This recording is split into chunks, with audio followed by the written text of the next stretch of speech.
Dobrodošli na kanal Šerpica i kod mene u kuhinju. Mladi Luk je upravo ubran iz bašte. Od njega pravim moju omiljenu salatu koju često poslužimo s pečeni krompir, meso ili ribu pripremljene na bilo koji način.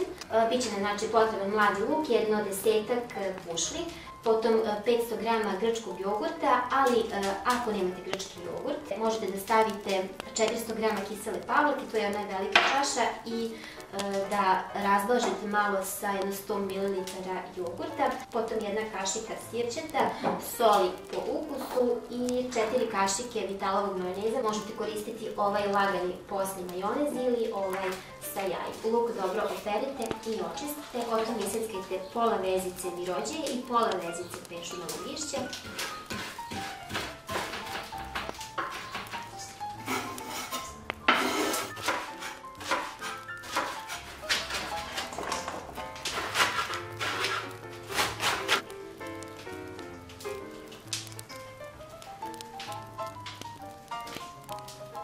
Dodajte jogurt, majonez,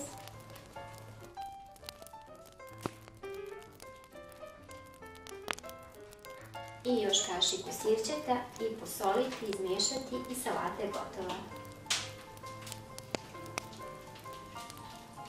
Otprilike jedna kašičica soli je dovoljna.